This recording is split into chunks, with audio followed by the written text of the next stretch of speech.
Metzke. Thank you. Good morning, sir. How are you? Doing well, how are you? Fine, thanks. And tell us, please, how you're employed. Currently employed with Detroit Police Department. And how long have you been a police officer with Detroit? Close to 7.5 years. Okay. Tell us, please, what's your current assignment? Currently assigned to the Detroit Special Response Team. Tell the jury, please, what exactly is the Detroit Special Response Team? So that is the SWAT team for the Detroit Police Department. Okay. Tell us, what are some of the responsibilities associated with a team member of the Detroit Police Special Response Team? Okay, so our primary jobs are barricaded persons, hostage situations, dignitary protection, high-risk search warrant, and fugitive apprehension. Okay. How often would you say that you engage in these sort of duties? So I'm close to 60 barricade or hostage situations right now, and I would say a little over 200 warrants right now. Okay. Is this something that is a SWAT team member or special response team member you do on a daily or weekly basis? Every day. Yes, sir. And how long have you been a member of the special response team? Going on 4 years. 4 years, okay.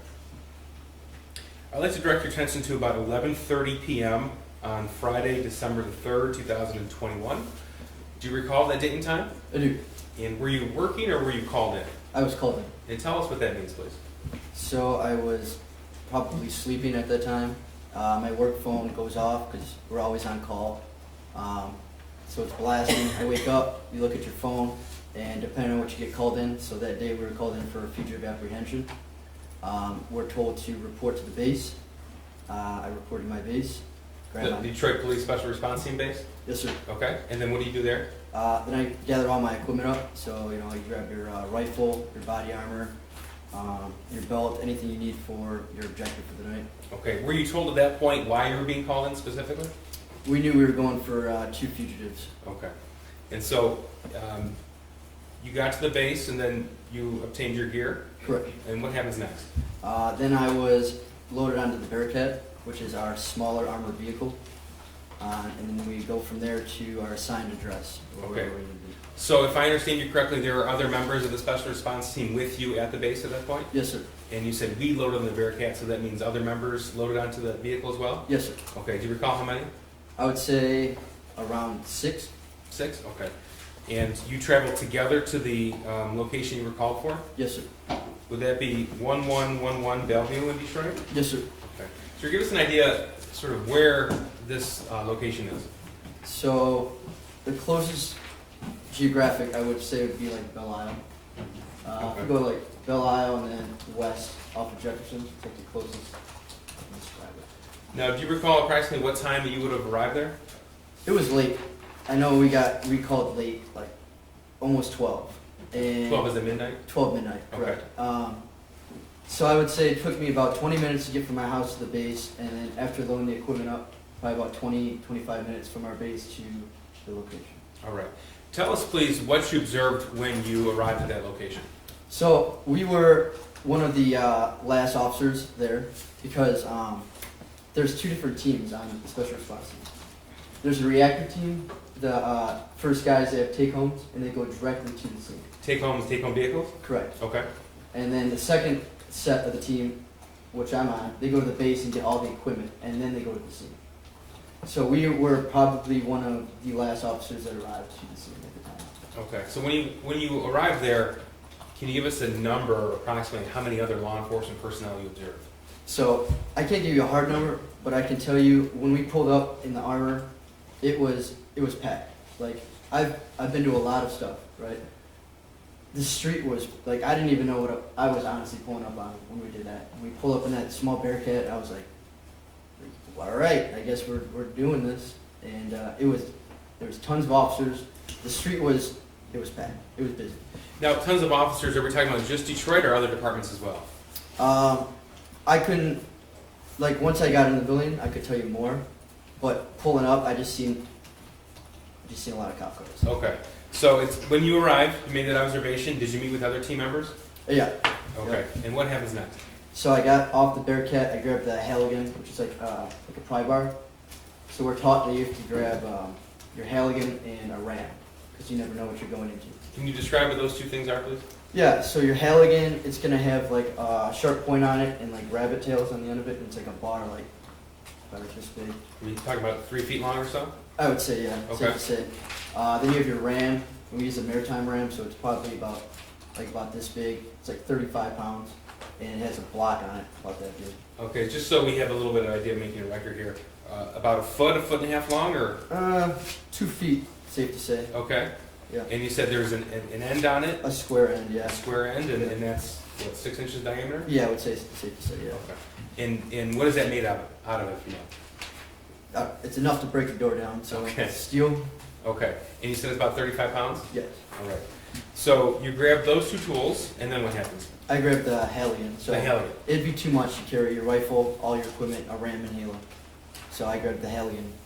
I came off the barricade, and then I made entry to the door. It was like a smaller door. I remember coming in and then like going left.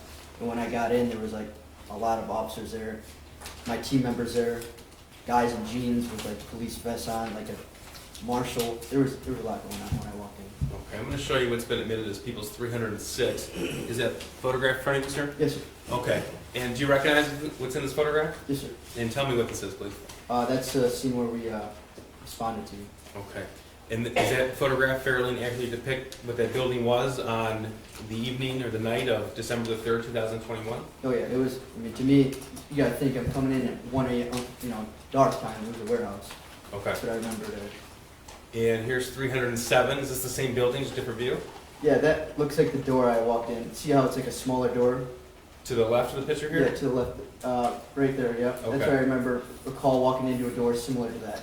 Okay. And tell us again what you encountered when you went in that door. So I came in and then I went left. And when I came in, I remember I had my team members here, which our team members, they're very like distinctive. Like we all wear black, and you have your SRT patch on, and you have your Kevlar helmet on. We're very distinct. And then you have other officers like patrol or unmarked officers. So I knew who I was going to rendezvous with my team. Okay, so you have one standard uniform, SRT guys. Correct. Okay, and you mentioned earlier individuals with jeans and vests that say police or... Correct. Okay, Yeah. so when you walked in at that point, could you give us an idea of how many law enforcement personnel you saw? There was a lot. Okay, a lot is in more than 10? Yeah. Okay, Yes, sir. More than 20? Safe to say there was, I would say, 20 if not more. Okay, and this building here, depicted in People's Exhibit 307, there's multiple floors? Correct. Yes, sir. Okay, so when you walked in, you mentioned you rendezvous with your team. Yes, Tell sir. us what happens next. So we moved. I met up with my sergeant, and they told us that what we're going to do. We're going to start moving through this building. We're going to be looking for these fugitives. So SRT will clear the first level, second level, third level, and move on up. So once we got in there, I remember coming in. There was a hallway to the right. There was a hallway to the left, and then it kind of went like this. And there was like 2 bathrooms on the side here. Okay, so did Detroit police have one specific assignment then? Detroit police. The SRT, yes. Yes, at that time, correct. Okay, so tell us what happened going through this initial assignment. So we were looking for 2 fugitives. We started on the first level, and we started breaking down doors. Okay, let me pause you right there. Breaching or breaking down doors. Tell us, please, what that entails. So you're using that ram that I kind of explained, right? It's usually one of the bigger guys on the team. It's a specific form. It's the way you swing back, and you're using a ram specifically to bypass the lock on a door. So you're pushing it in with the force. Okay. Did you use this tool on one door or multiple doors on the first floor? I would call us using it on multiple. I would say not more than 3, but I would say at least 2 to 3. Okay, and that's on the first floor. What about on the second or third floors? So I remember before we even got there, we had K9 down there too, which was with us. K9 is in police dogs? Correct. Okay. From there, somebody notified our team that 2 fugitives may be possibly on the second floor, and they never came down. So we went upstairs. When we got upstairs, there was another SWAT team. It wasn't. I'm not sure what SWAT team it was. It could have been a federal SWAT team. It wasn't Detroit though. No, it was not. Okay. So we got up there. They told us that there was locked doors, but they cleared the open doors at that time. So sooner or later, our team got a hold of a ring, like full of keys, and I'm talking like it was a ring, like 100 keys. And there you go. Well, these are the keys to this building. Use it, so we stop breaking down our doors. So we started unlocking doors in the second story and clearing it out. And, Okay. That's on the second floor? Correct, Okay, but that's after doors were already breached on the first floor? correct. Okay. This is Exhibit 309, just to confirm, this is the same building, 1111 Bellevue, Detroit, just from a different view? Correct, yes, sir. Okay, correct, okay, thank you. Now, after you obtained, or your team obtained that ring of keys on the second floor, did you obtain information that the wanted fugitives could be somewhere in the building? Yes, sir. Okay, and do you recall where that was? So we were notified, at least I was notified, that the fugitives may be downstairs in a particular room. So our team went back downstairs to the particular room and we lined up, and Okay, particular room, was it Suite 130? I would say it's safe to say, Okay, so that would be on the first floor. Prior to that information being obtained by your team, that door was not breached, is that correct? correct. Okay, were doors around that suite breached? Yes, sir. Okay, is that a loud process or a quiet one? It's gonna be loud. Okay, and that's because you described the 35-pound RAM and what it's used for? Yeah, you're breaking down, yeah. You're slamming a door. Now, on this particular evening, December 3rd, 2021, well, first of all, let me ask you, do you recall the approximate time that you entered Suite 130 at this location? I don't know the exact, it was late. I know it was late. I know we were clearing probably for at least 40 minutes before we got there. Okay, and that's your particular team clearing for 40 minutes? Yes, sir. I'm Okay. saying me specifically with my team. Okay, thank you. Were you equipped with body-worn camera? Yes, sir. That incident? Okay. And if we had a date and time stamp from that body-worn camera, would that tell us specifically when it occurred? Yes, sir. I'm going to show you what's been admitted as People's 304. This is body-worn camera from that week.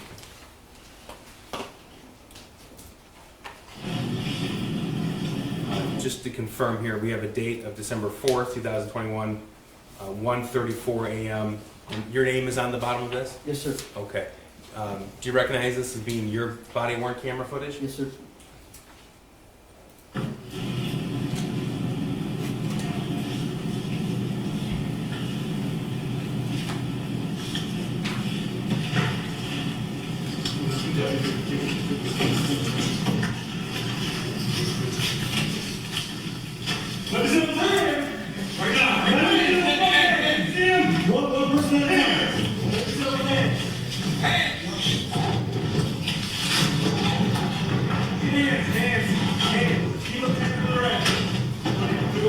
Turn around.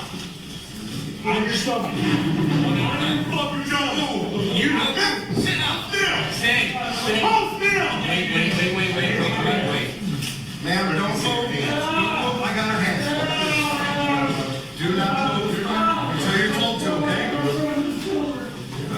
Do you have any weapons? Wait. Is she cuffed over there? Good. All right. Just go Go ahead. back on the bed and hook her.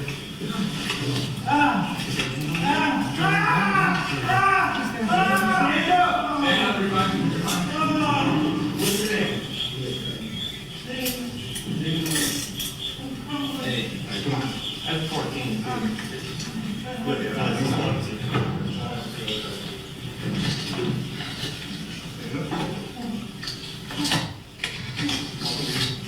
Secondary. Secondary. Keep up on the glasses.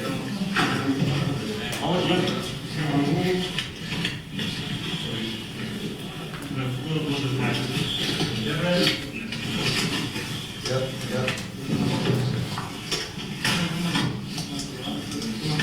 Your glasses?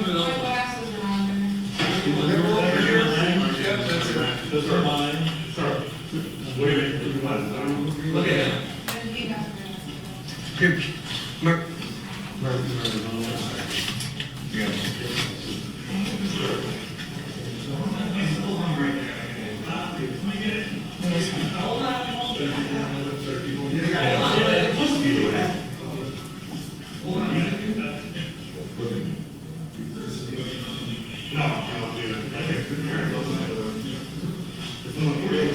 What?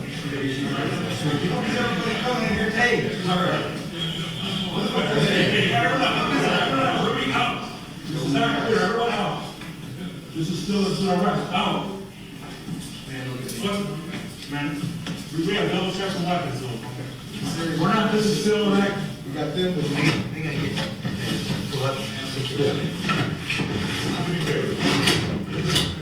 Everyone back to it. Listen. Everybody do me a favor. I'm not asking you. I'm ordering. Sir, I'm going to stop it right there. What was the purpose in looking in that specific area? So SRT will clear out, make sure there's no weapons, or if there is weapons, we'd like it to be known before like detectives or patrol would come in. So SRT's responsibility would be, in this situation, would be to find and make secure the fugitives, but not to search the location? Correct. Okay.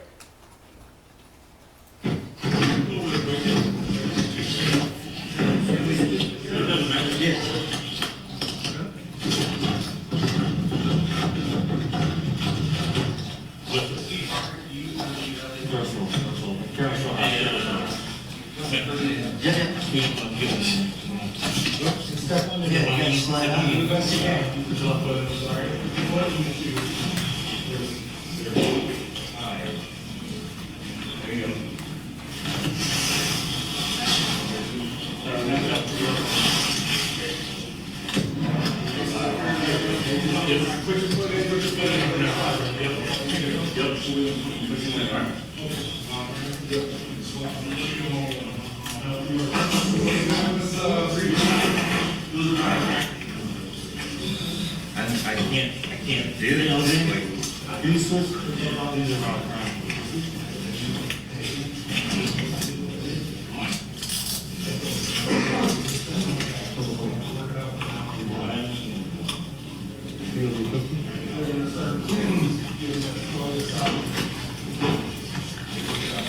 Here, bro.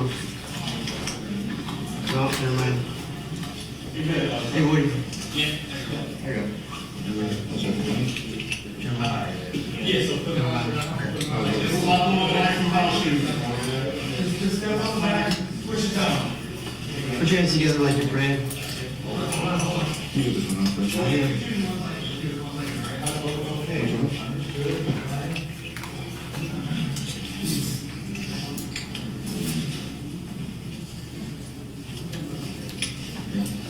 Hands back together like you're praying.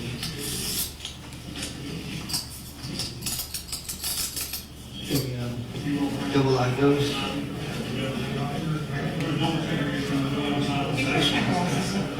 Not missing your pocket. No, I can't see it.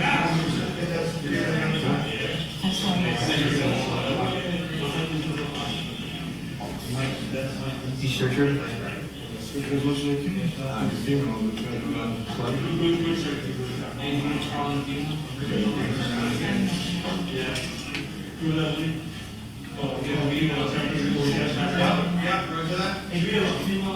Yes.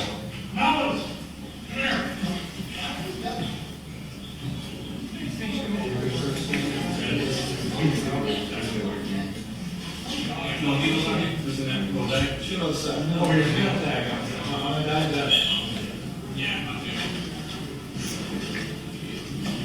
Yeah, tem ainda um pouco isso aqui, mas não tem nada.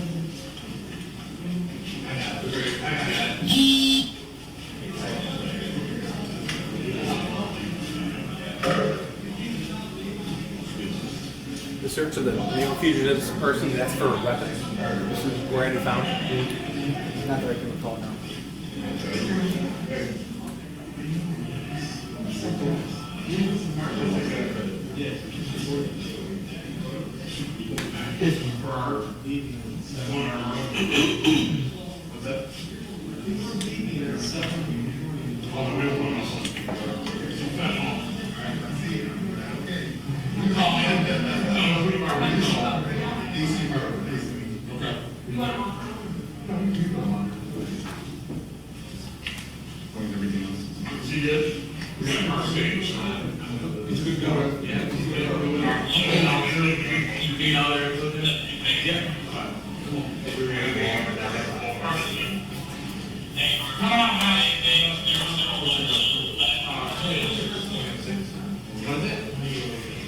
806? 806. What's 806 called?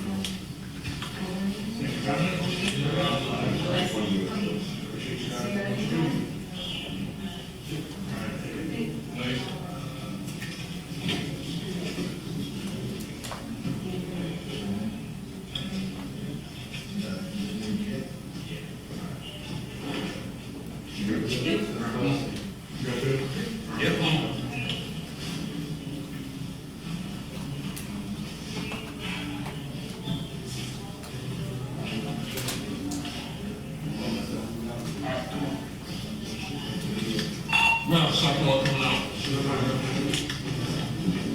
Hey, Liz? Yeah. Come with us. Come on, sir. All right, you good? Good. I'm just gonna pause it for a second. At 1:42 a.m., 22 seconds. This is the hallway right outside of the suite where they were found in that location? Yes, sir. Okay, does this give an idea of the number of law enforcement personnel outside of that suite at that time? Yes, sir. And appreciate it. Nice work.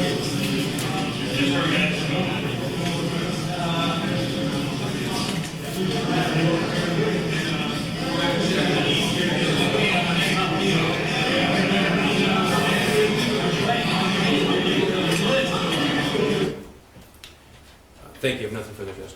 Cross. Yes, Your Honor.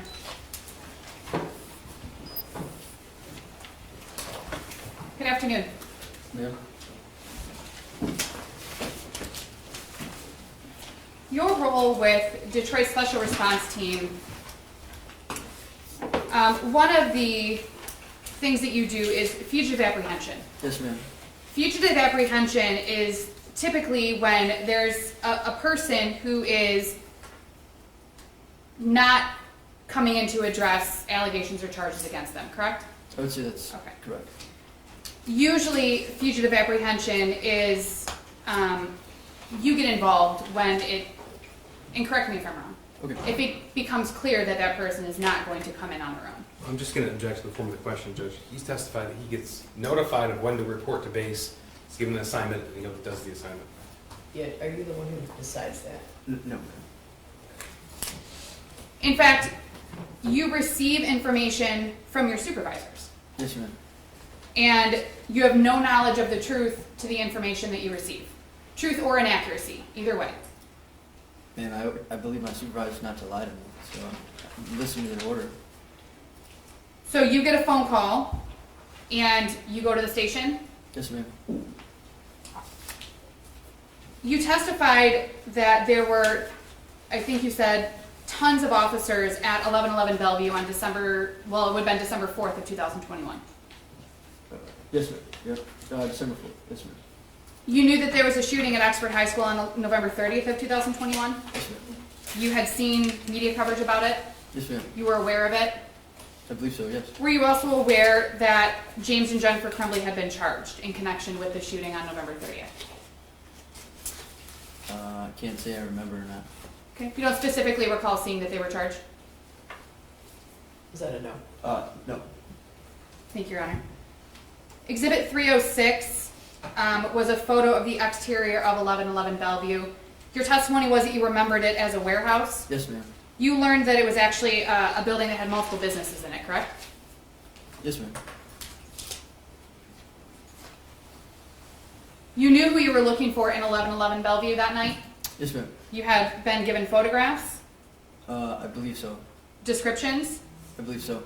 You knew that they were the parents of the Oxford High School shooter? Yes, ma'am.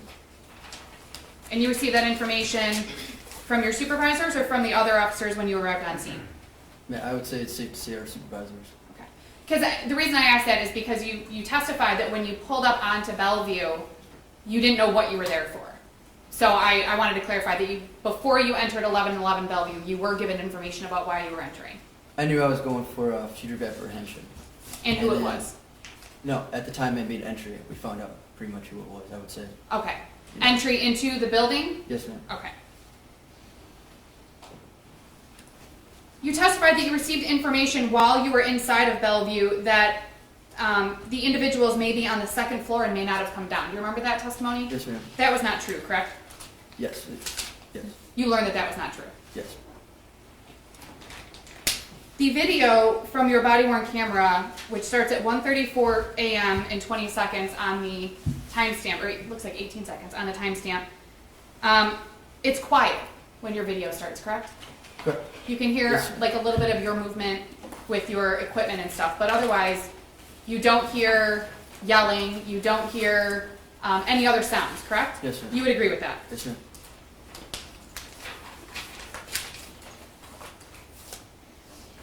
You recall when you entered the unit, obviously it was dark. That's it. Yeah, didn't leave it. You don't recall seeing police lights in the windows of the room, if you recall? Yeah, ma'am, I wasn't paying attention to that. But You were looking at the people that were on the bed, right? yes. In the middle of the room. Yes, ma'am. In fact, when you entered the unit, when you and your team entered the unit, James and Jennifer Crumbley were laying on a mattress in the middle of the room, which we saw. Yes. James was laying on his side, if you recall? If you recall. I mean, it appears to be in the video. They weren't covered with boxes or anything like that, correct? No. There was I think Jennifer Crumbley had a blanket on, otherwise James was completely uncovered. It's safe to say. He slowly rolled over as you all were giving him commands, correct? It looks like that. I think I was paying more attention to Jennifer. Okay. So You don't recall him doing anything that would cause you all to be concerned. He didn't jump up, he didn't start to run, he didn't become combative. None of that happened from what you recall. I would say he did none of that. But as far as our team goes, we're trying to take every caution as it is. You know, we treat every person the same. We come up high, and then their reaction is how we go from. And safe to say when SRT gets involved, it's typically, and you talked about high risk, dangerous, so you're going into these scenarios already at a heightened level of concern or security or awareness. Is that fair? Yes, ma'am. You don't walk into the situation without all of your uniform on and your equipment and everything else thinking, oh, this is no big deal. No, we don't do that. Because when your unit gets involved, typically it gets involved in situations that are serious. Correct. And you guys are given information about situations that are serious. Correct. You guys meaning your unit. Yes, ma'am. You can hear yelling, if you recall. You hear yelling on the video, and if you know, you later learn that that was James Crumbley. Okay. He wasn't yelling at officers. Okay. Yes, You- ma'am. No, you no, recall he that? didn't- Yeah, he didn't seem to be yelling at us. Okay. He was just making sounds. It sounded almost, and if you know, if you agree, it sounded almost that he was in pain. Safe to say. And again, the mattress was in the middle of the room. James and Jennifer Crumbley were on it. Yes, ma'am. They weren't hiding in a corner. No, ma'am. They weren't hiding behind any of the raised countertops that were in there. Nope. They weren't hiding behind any of the paintings that were in there. They weren't covering themselves with blankets. No, ma'am. If you recall, your unit received information that James and Jennifer Crumbley may have a weapon with them. Yeah, so, ma'am, I can't. I don't recall. We just treat every person that we're going after as if there possibly is a weapon. Now, you all searched that unit and you did not find any weapons. No, ma'am. And you searched both James and Jennifer Crumbley and there was nothing found on them either. Somebody did. I didn't. But somebody did. Somebody searched them. Correct. Okay. And we talked about this a little bit at the beginning. It's not your job to verify whether or not the information that you receive is accurate, correct? Correct. Your job is to get the call, right?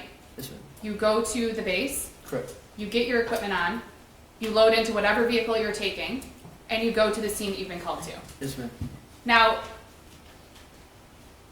when the investigations are being done by your own department, you tend to have a little more information at the beginning. Is that fair?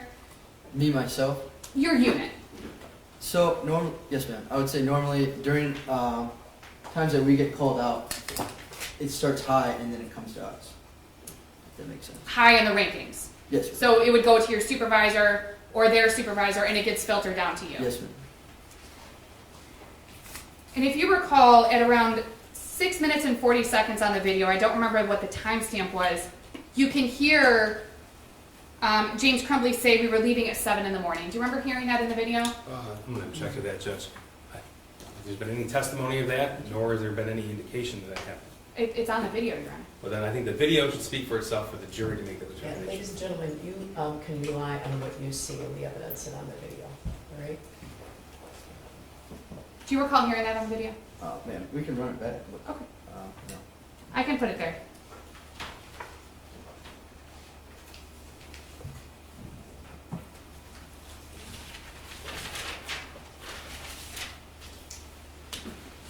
It's at 6:24.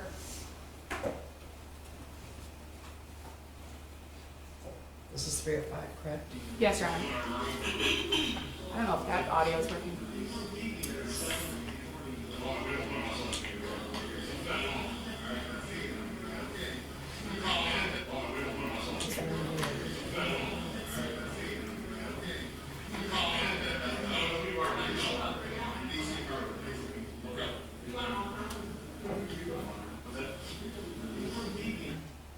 Oh, I don't know. Can you hear it from this? Yeah, so this is the second time I've watched the video, so yeah, I can.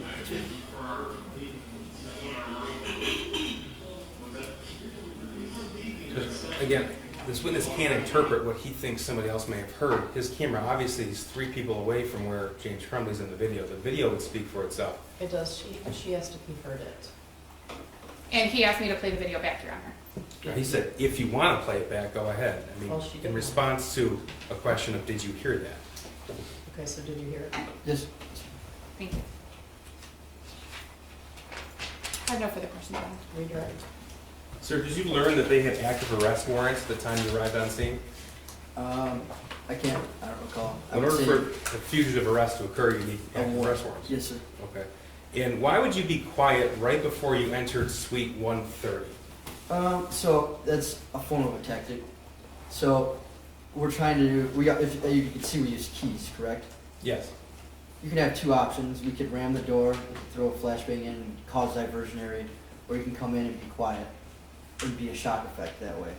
So our supervisors made the decision to use the keys, unlock it, and use it as a surprise effect. That was So everyone being quiet in the hallway, that was intentional as a tactic before you entered this particular suite. yes. Now the using the ram, that wasn't a quiet tactic, was it? No. Okay, so the noise level that would have been depicted before those doors were breached right around this suite here would have been much different? Yes. Thank you, nothing further. Briefly, Your Honor. You have no knowledge of your own whether or not James Crumbley heard anything that was going on outside of that suite, correct? No. Thank you. No further questions, Your Honor. All right, you can step down.